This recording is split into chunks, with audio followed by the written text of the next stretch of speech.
ਦਿੱਲੀ ਦੀਆਂ ਹੱਦਾਂ ਨੂੰ ਘੇਰ ਕੇ ਬੈਠੇ ਕਿਸਾਨਾਂ ਤੇ ਸੁਪਰੀਮ ਕੋਰਟ ਸਖਤ ਕਿਹਾ ਕਿਸਾਨਾਂ ਨੂੰ ਪ੍ਰਦਰਸ਼ਨ ਦਾ ਅਧਿਕਾਰ ਪਰ ਅਣਮਿੱਥੇ ਸਮੇਂ ਦੇ ਲਈ ਨਹੀਂ ਬੰਦ ਕਰ ਸਕਦੇ ਸਰਕਾਰ। ਜਥੇਬੰਦੀਆਂ ਤੋਂ 3 ਹਫ਼ਤਿਆਂ 'ਚ ਮੰਗਿਆ ਜਵਾਬ।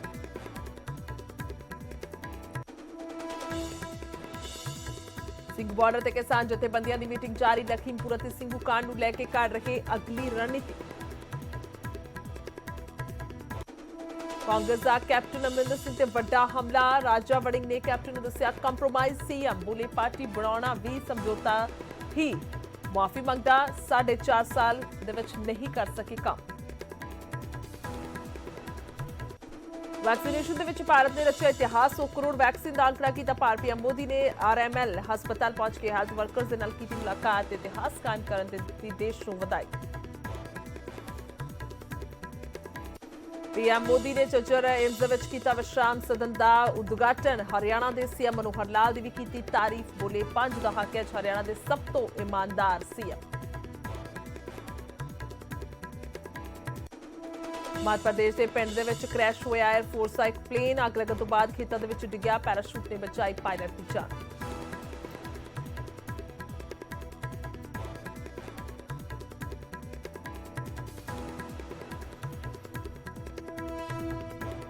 श्रद्धा भावना के नाल मनाया जा रहा गुरु रामदास जी का प्रकाश पुरब। अकाल तख्त साहिब तो सजाया गया अलौकिक नगर कीर्तन। बड़ी गिनती दे विच संगत भर रही हाजिरी।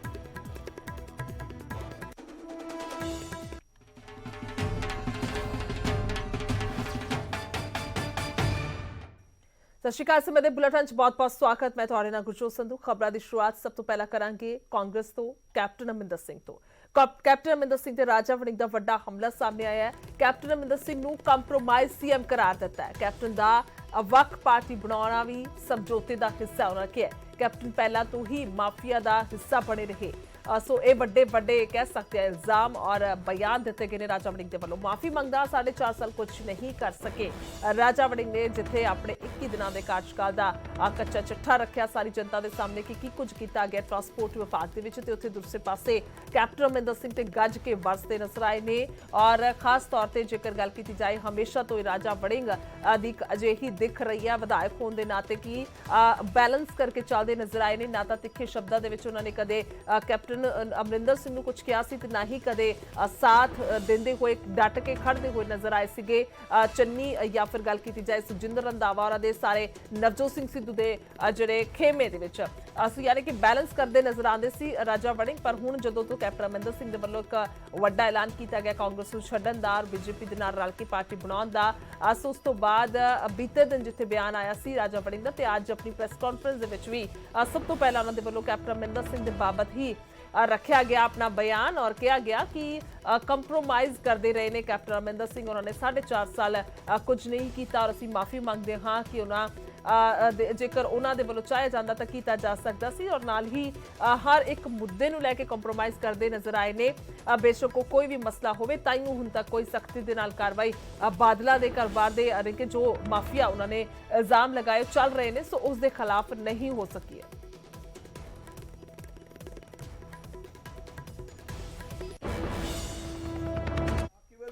ਇਹ ਗੱਲ ਕਰਾਂਗਾ ਮੈਂ ਆਪਣੀ ਸਰਕਾਰ ਜਿਹੜੀ ਕੈਪਟਨ ਅਮਰਿੰਦਰ ਸਿੰਘ ਦੀ ਸਰਕਾਰ ਸੀ 4.5 ਸਾਲ। ਮੈਨੂੰ 4.5 ਸਾਲ ਦੀ ਜਿਹੜੀ ਕਾਰਜਗੁਜ਼ਾਰੀ ਦੇ ਸੰਬੰਧ ਵਿੱਚ ਵੀ ਮੈਂ ਪਛਤਾਵਾ ਕਰਨਾ ਚਾਹੁੰਦਾ ਹਾਂ। ਮੈਂ ਪੰਜਾਬ ਦੇ ਲੋਕਾਂ ਤੋਂ ਪੰਜਾਬ ਦੀ ਜਨਤਾ ਤੋਂ ਜਿਨ੍ਹਾਂ ਨੇ ਸਾਨੂੰ ਇੱਥੇ ਚੁਣ ਕੇ ਭੇਜਿਆ ਸੀ ਉਹਨਾਂ ਤੋਂ ਮਾਫੀ ਮੰਗਣਾ ਚਾਹੁੰਦਾ। ਮੈਨੂੰ ਪਛਤਾਵਾ ਹੈ ਕਿ ਅਸੀਂ 4.5 ਸਾਲ जो लोगों नाल वादे कीते सन असी सरकार बन तो पहला वो कई वादे कई चीज़ां असी पूरियां नहीं कर सके। अज कल परसों मैनू कोई प्रेस वाले सवाल कर रहे सन कि कैप्टन अमरिंदर सिंह महसूस कर रहे हैं कि उन्होंने बेइज्जत करके लाया गया। ये बिल्कुल गलत गल है। वो कहते कि कैप्टन अमरिंदर सिंह ने 84 की गल की, उन्होंने अस्तीफा दिता, उन्होंने पानियां की गल की, बिल्कुल ठीक है कीती। और अगर पानियां की गल की 84 की गल की तो पंजाब के लोगों ने तो कांग्रेस पार्टी ने उन्होंने मुख्यमंत्री बनाया। और 9.5 साल इतिहास के पंजाब का मुख्यमंत्री होर कोई नहीं रहा कांग्रेस पार्टी के केवल कैप्टन अमरिंदर सिंह रहे। लेकिन इस वारी जिहड़ा मैंडेट मिलिया सीगा ये तमाम जिहड़े वादे माफिया खत्म करने दे वादे ये कैप्टन अमरिंदर सिंह ने कीते सी, जिहदे विच असीं भी MLA सां। कैप्टन अमरिंदर सिंह पंजाब दे CM ना होण, वो एक कॉम्प्रोमाइज चीफ मिनिस्टर बन गए। कॉम्प्रोमाइज चीफ मिनिस्टर कि उन्होंने तमाम उन्होंने लोगों नाल कॉम्प्रोमाइज कर लिया जिन्होंने ये माफिया जिन्हों के राज च आया, बीजेपी अकाली दल का अलायंस, उन्हों के राज दे विच माफिया पैदा होया ते साडे चीफ मिनिस्टर साहब ने उन्होंने नाल कॉम्प्रोमाइज कर लिया। सिस्टम नू अपाहज बना दिता गया, सिस्टम नू अपाहज बना। उधर कांग्रेस ਦੇ सांसद गुरजीत औजला ने कैप्टन अमरिंदर सिंह ਨੂੰ ਨਸੀਹਤ ਦਿੱਤੀ ਹੈ ਕਿ ਕਾਂਗਰਸ ਛੱਡਣ ਦੀ ਥਾਂ ਤੇ ਪਾਰਟੀ ਦੀ ਮਜ਼ਬੂਤੀ ਦੇ ਲਈ ਕੰਮ ਕਰਨ।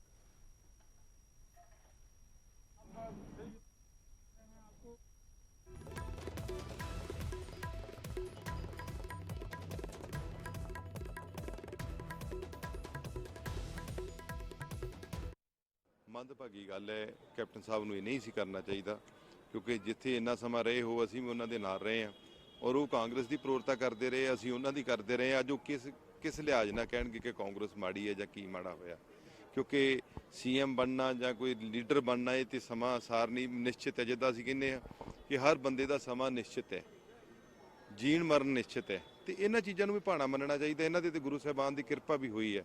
ਸੋ ਮੈਂ ਤੇ ਇਹੀ ਰਿਕੁਐਸਟ ਕਰੂੰਗਾ ਕਿ ਅਜੇ ਵੀ ਉਹ ਸੋਚਣ, ਕਾਂਗਰਸ ਪਾਰਟੀ ਨੇ ਜਾਂ ਇਹਦੇ ਜਿੰਨੇ ਵੀ ਵਰਕਰ ਸਾਹਿਬਾਨ ਨੇ, ਬੇਸ਼ੱਕ ਉਹਨਾਂ ਦਾ ਇੱਕ ਵੱਡਾ ਚਿਹਰਾ ਸੀ ਪਰ ਸਭਨਾਂ ਦਾ ਇੱਕ ਸਾਥ ਹੁੰਦਾ ਸੀ ਜਦੋਂ ਇਹ CM ਬਣਦੇ ਰਹੇ ਆ ਜਾਂ ਵੱਡੀਆਂ ਵੱਡੀਆਂ ਪੋਸਟਾਂ ਤੇ ਰਹੇ ਨੇ। ਹੁਣ ਸਭਨਾਂ ਨੂੰ ਸਾਥ ਦੇਣਾ ਚਾਹੀਦਾ। ਸਮਾਂ ਜਿਹੜਾ ਹੈ ਸਮਾਂ ਤੇ ਚੱਲਦਾ ਜਾਣਾ ਹੈ ਪਰ ਇਹ ਚੀਜ਼ਾਂ ਯਾਦ ਰਹਿ ਜਾਂਦੀਆਂ, ਉਹਨਾਂ ਨੂੰ ਸਾਥ ਦੇਣਾ ਚਾਹੀਦਾ ਪਾਰਟੀ।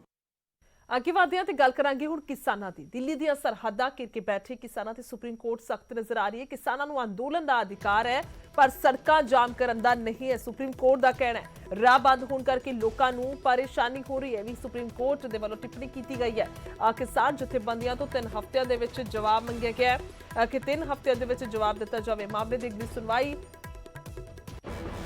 7 ਦਸੰਬਰ ਨੂੰ ਹੋਵੇਗੀ।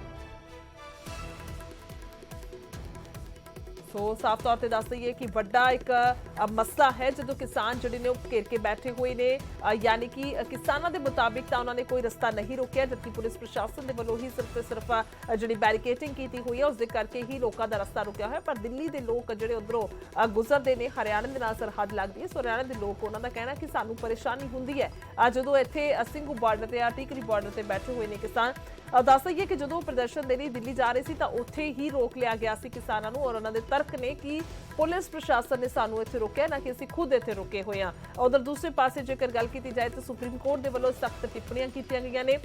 ਸੁਪਰੀਮ ਕੋਰਟ ਦਾ ਕਹਿਣਾ ਹੈ ਕਿ ਅੰਦੋਲਨ ਕੀਤਾ ਜਾ ਸਕਦਾ ਹੈ ਪਰ ਕਿਸੇ ਦਾ ਰਾਹ ਨਹੀਂ ਰੋਕਿਆ ਜਾ ਸਕਦਾ, ਯਾਨੀ ਕਿ ਜਿਹੜਾ ਰਸਤਾ ਰੋਕ ਕੇ ਬੈਠੇ ਹੋਏ ਨੇ ਸੋ ਉਸ ਤੇ 3 ਹਫ਼ਤਿਆਂ ਦੇ ਅੰਦਰ ਅੰਦਰ ਜਿਹੜਾ ਉਹ ਜਵਾਬ ਦਿੱਤਾ ਜਾਵੇ। ਮਾਮਲੇ ਦੀ ਅਗਲੀ ਸੁਣਵਾਈ 7 ਦਸੰਬਰ ਨੂੰ ਹੋਵੇਗੀ। ਇਸ ਮਾਮਲੇ ਦੇ ਵਿੱਚ ਜੇਕਰ ਗੱਲ ਕੀਤੀ ਜਾਵੇ, ਹਾਲਾਂਕਿ ਸਾਫ਼ ਤੌਰ ਤੇ ਕਿਸਾਨ ਆਗੂ ਫੋਨ ਲਾਈਨ ਤੇ ਵੀ ਸਾਡੇ ਨਾਲ ਜੁੜਦੇ ਨੇ, ਉਦੋਂ ਵੀ ਇਹੀ ਕਹਿੰਦੇ ਨੇ ਕਿ ਅਸੀਂ ਸਨਮਾਨ ਕਰਦੇ ਹਾਂ ਸੁਪਰੀਮ ਕੋਰਟ ਦਾ ਪਰ ਸਾਨੂੰ ਇੱਥੇ ਵਿਸ਼ਵਾਸ ਘੱਟ ਹੈ ਕਿਉਂਕਿ ਜਿਸ ਤਰ੍ਹਾਂ ਦੇ ਨਾਲ ਕਮੇਟੀ ਬਣਾਈ ਗਈ ਔਰ ਹੋਰ ਬਹੁਤ ਸਾਰੇ ਤਰਕ ਜਿਹੜੇ ਨੇ ਉਹਨਾਂ ਦੇ ਵੱਲੋਂ ਦਿੱਤੇ ਜਾਂਦੇ ਨੇ। ਸੋ ਸਾਫ਼ ਤੌਰ ਤੇ ਜੇਕਰ ਇਸ ਵੱਡੇ ਮੁੱਦੇ ਦੀ ਗੱਲ ਕੀਤੀ ਜਾਏ ਤਾਂ ਸਿੰਘੂ ਬਾਰਡਰ ਤੇ ਬੈਠੇ ਹੋਏ 10 ਮਹੀਨੇ ਤੋਂ ਜ਼ਿਆਦਾ ਦਾ ਸਮਾਂ ਹੋ ਗਿਆ ਹੈ। ਵੱਖ-ਵੱਖ ਬਾਰਡਰਾਂ ਤੇ ਕਿਸਾਨ ਡਟੇ ਹੋਏ ਨੇ, ਬੈਠੇ ਹੋਏ ਨੇ। ਟਿਕਰੀ ਬਾਰਡਰ, ਗਾਜ਼ੀਪੁਰ ਬਾਰਡਰ, ਸੋ ਉੱਥੋਂ ਲੰਘਦੇ ਵੜਦੇ ਲੋਕਾਂ ਨੂੰ ਜਿਹੜੀਆਂ ਨੇ ਪਰੇਸ਼ਾਨੀਆਂ ਸੁਭਾਵਿਕ ਤੌਰ ਤੇ ਹੋਣਗੀਆਂ। ਬੇਸ਼ੱਕ ਕੋਈ 2 ਪਹੀਆ ਵਾਹਨ ਤੇ ਆਵੇ ਜਾਂ ਫਿਰ 4 ਪਹੀਆ ਵਾਹਨ ਤੇ ਆਵੇ। देखो ਅਸੀਂ ਤਾਂ ਪਹਿਲੇ ਦਿਨ ਤੋਂ ਕਹਿ ਰਹੇ ਹਾਂ ਕਿ ਅਸੀਂ ਸ਼ਾਂਤੀਪੂਰਵਕ ਅੰਦੋਲਨ ਚਲਾ ਰਹੇ ਹਾਂ ਔਰ ਅਸੀਂ ਕੋਈ ਸੋਚ ਨਹੀਂ ਰੋਕੀ ਹੋਈ। ਸਰਵਿਸ ਰੋਡ ਸਾਡੀਆਂ ਖਾਲੀ ਨੇ ਔਰ ਕੇਵਲ ਸਰਕਾਰ ਨੇ ਮੋੜੇ ਦੀਵਾਰ ਕਰ ਰੱਖੀ, ਕੇਂਦਰ ਸਰਕਾਰ ਨੇ ਇਹ ਸਾਡੇ ਤੋਂ ਕੇਵਲ ਤਾਂ ਕਿਸੇ ਲੋਕਾਂ ਨੂੰ ਇਹ ਭਰਮ ਚ ਪਾਉਣ ਲਈ ਸ਼ਡਿਊਲ ਸੀ ਪਟੀਸ਼ਨ ਸਾਡੇ ਤੇ ਪਾਉਣੀ ਕਿ ਇਹਨਾਂ ਨੇ ਸੜਕਾਂ ਰੋਕੀਆਂ ਹੋਈਆਂ ਨੇ, ਜਦ ਕਿ ਸਰਵਿਸ ਰੋਡਾਂ ਟੋਟਲ ਖਾਲੀ ਨੇ। ਲੋਕ ਕੰਮਾਂ ਕਾਰਾਂ ਤੇ ਜਾਂਦੇ ਨੇ, ਆਪਣੀਆਂ ਗੱਡੀਆਂ ਸਾਈਕਲ ਕਾਰਾਂ ਲੈ ਕੇ ਜਾਂਦੇ ਨੇ। ਇਹ ਕੋਈ ਅਸੀਂ ਸੜਕ ਨਹੀਂ ਰੋਕੀ ਹੋਈ, ਇਹ ਸੜਕ ਕੇਵਲ ਤੇ ਕੇਵਲ ਸਰਕਾਰ ਨੇ ਰੋਕੀ ਹੋਈ ਹੈ। ਜਿਹੜੀ ਦਿੱਲੀ ਸਰਕਾਰ ਨੇ ਦੀਵਾਰਾਂ ਕਰ ਰੱਖੀਆਂ ਨੇ ਸਾਰੇ ਬਾਰਡਰਾਂ ਤੇ, ਉਹਨਾਂ ਨੇ ਸੜਕ ਰੋਕੀ ਹੋਈ, ਅਸੀਂ ਕੋਈ ਸੜਕ ਨਹੀਂ ਰੋਕੀ। ਕਿ ਮੈਂ ਇੱਕ ਬੇਨਤੀ ਕਰਾਂਗਾ ਜੀ ਕਿ ਸੁਪਰੀਮ ਕੋਰਟ ਇਸ ਗੱਲ ਤੇ ਕਿਉਂ ਚੁੱਪੀ ਸਾਧ ਕੇ ਬੈਠੀ ਆ ਕਿ ਸਬਜੈਕਟ ਹੈ ਗਲਤ ਕੀਤਾ ਹੋਇਆ ਹੈ ਤੇ ਸੁਪਰੀਮ ਕੋਰਟ ਸਰਕਾਰ ਨੂੰ ਕਿਉਂ ਨਹੀਂ ਕਹਿੰਦੀ ਵੀ ਇਹ ਜਿਹੜੇ ਤਿੰਨੋਂ ਕਾਨੂੰਨ ਹੈ ਰਿਪੀਲ ਕਰੋ ਕਿ ਇਹ ਜਿਹੜਾ ਸਟੇਟ ਲੈਵਲ ਹੁੰਦਾ ਹੈ ਇਹਦੇ ਵਿੱਚ ਐਗਰੀਕਲਚਰ ਜਿਹੜਾ ਸਬਜੈਕਟ ਹੈ ਸਟੇਟ ਸਬਜੈਕਟ ਇਹਦੇ ਵਿੱਚ ਦਖਲ ਨਾ ਦੇਵੋ। ਸੋ ਇਸ ਕਰਕੇ ਇਹ ਉਹਨਾਂ ਨੂੰ ਚਾਹੀਦਾ ਹੈ ਕਿ ਸੁप्रीम कोर्ट ਜਿਹੜੀ ਹੈ ਉਹ ਤੇ एक्शन लवे गवर्नमेंट पे। 43 लोगों और संगठनों को सुप्रीम कोर्ट ने नोटिस भेजा था, उनमें से सिर्फ 2 लोग गए। क्या ये सुप्रीम कोर्ट का सम्मान है? क्या ये देश की न्यायपालिका का सम्मान है? क्या ये देश के न्याय व्यवस्था का सम्मान है? मुझको नहीं लगता। दूसरी चीज, अगर आपको सुप्रीम कोर्ट में जब विषय है तो आपको धरने की जरूरत क्या है? तीसरा विषय, जब सुप्रीम कोर्ट ने 1.5 साल के लिए इस विषय को मुलतवी कर दिया, 1.5 साल के लिए पेंडिंग में डाल दिया, तो आप फिर इसके पीछे क्यों लगे हुए हैं? क्योंकि आपने अपना राजनीतिक, कुछ ने अपनी राजनीतिक चित्र बनाना है, कुछ ने पृष्ठभूमि बनानी है और कुछ ने राजनीतिक आकाओं की जो ऑर्डर हैं उनको पूरे करने हैं। जी, ये क्या मजाक आपने देश के साथ मना रखा है? उधर सीनियर वकील नवकिरण सिंह ने ਸਿੰਘੂ ਕਤਲ ਕਾਂਡ ਦੇ ਪਿੱਛੇ ਡੂੰਗੀ ਸਾਜ਼ਿਸ਼ ਦਾ ਖਦਸ਼ਾ ਜਤਾਇਆ ਅਤੇ ਪੰਜਾਬ ਸਰਕਾਰ ਨੂੰ ਅਪੀਲ ਕੀਤੀ ਹੈ ਕਿ ਗਹਿਰਾਈ ਦੇ ਨਾਲ ਜਾਂਚ ਕੀਤੀ ਜਾਵੇ।